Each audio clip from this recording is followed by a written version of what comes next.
Hello, good morning students. जो अपना topic चल रहा था टॉक्सिकोलॉजी, है ना, एनवायरमेंटल टॉक्सिकोलॉजी का, उसमें नेक्स्ट टॉपिक है आपका external environmental factors. Okay, environmental factors कौन से होते हैं? जो आपने पढ़ा होगा, डिजॉल्व ऑक्सीजन है, पीएच है, temperature, salinity, hardness, light, dissolve total dissolve solids जो होता है, ये सारे क्या होते हैं? एनवायरमेंटल फैक्टर्स होते हैं।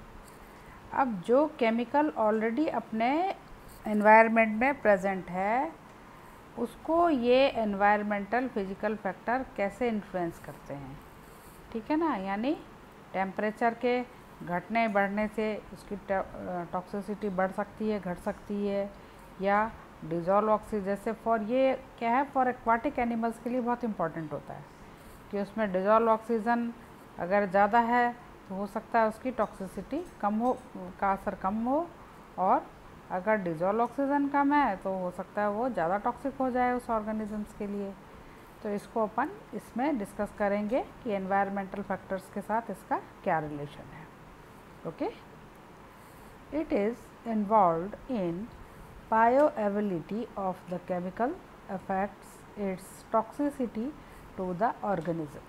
For example, dissolved oxygen, pH, temperature, salinity, hardness of water and dissolved solids in water would affect toxicity of a chemicals. मतलब ये सारे एनवायरमेंटल फैक्टर्स जो हैं आपकी टॉक्सिसिटी को अफेक्ट कर सकते हैं। 3 basic factors are used in lab for toxicity testing.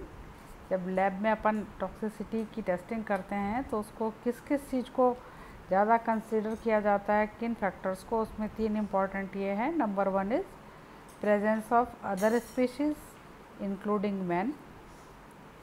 Second is presence of other animals of the same species, and third is physical environment as light, temperature, relative humidity etc. यानी ये तीनों factor जो होंगे उसकी testing में important होंगे।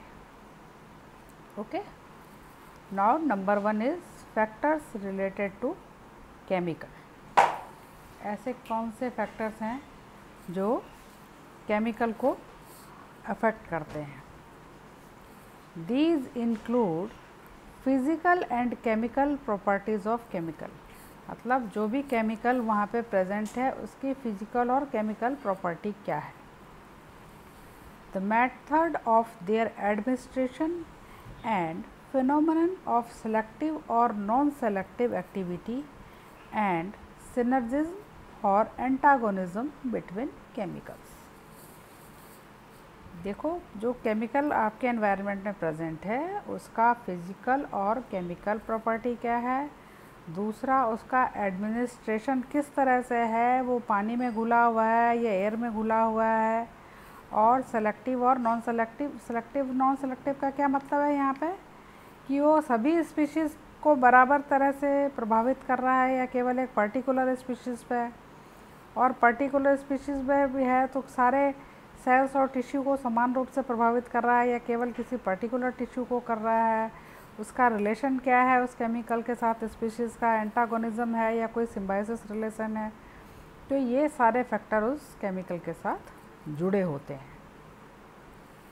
The toxicity of a chemical agent can be influenced by its composition. यानी उस केमिकल एजेंट का केमिकल कंपोजिशन क्या है, इससे उसकी टॉक्सिसिटी निर्धारित होती है। इम्प्योरिटीज़ और contaminants that are considerably more toxic than the chemical itself may be present. देखो, ये बात बहुत इम्पॉर्टेंट है, यानी प्योर केमिकल अगर है तो वो शायद कम टॉक्सिक होगा, इंस्टीड ऑफ उसके अंदर किसी भी तरह का इम्प्योरिटीज़ या कंटामिनेशन है तो हो सकता है उसकी टॉक्सिसिटी कई गुना बढ़ सकती है। तो ये डिपेंड करता है उस केमिकल के ऊपर कि वो प्योर रूप में प्रेजेंट है या उसके साथ कोई कंटामिनेशन है या इम्प्योरिटीज़ है उसके अंदर, तो वो उस पूरे पॉपुलेशन के लिए ज़्यादा टॉक्सिक हो सकता है। Okay, now next point is effect and response. देखो इफेक्ट एंड रेस्पॉन्स सुनने में एक जैसा ही लगता है, लेकिन ये टेक्निकली इसको अपन थोड़ा सा अलग कर सकते हैं।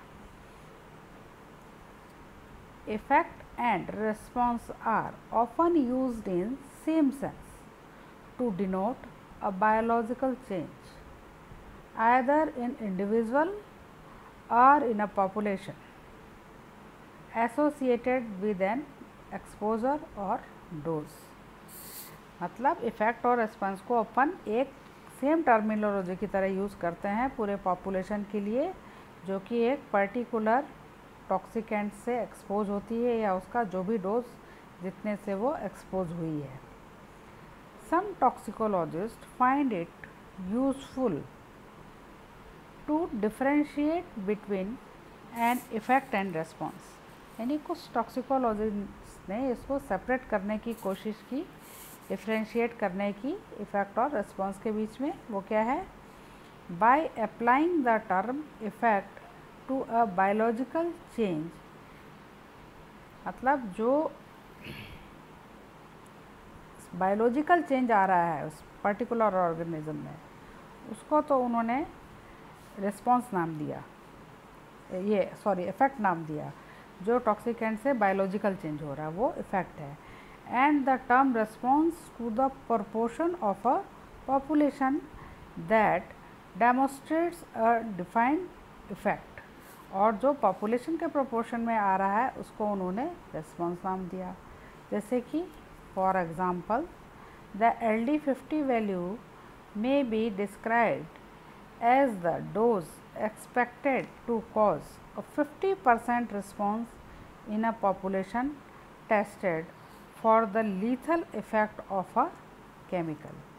मतलब सपोज ये LD50 जो भी केमिकल है, इसके रिपोर्ट को स्टडी करने के लिए, मतलब कितनी LD50 की ये डोज एक्सपेक्टेड होगी जिससे कि 50% पॉपुलेशन इसका लीथल इफ़ेक्ट दिखाए। इस पॉपुलेशन में उसकी इफ़ेक्ट की स्टडी करने के लिए इसकी इतनी डोज रिक्वायर है, तब 50% पॉपुलेशन इसको रेस्पॉन्स करेगी। ओके, ना करिए बाकी नेक्स्ट लेक्चर में। Thank you.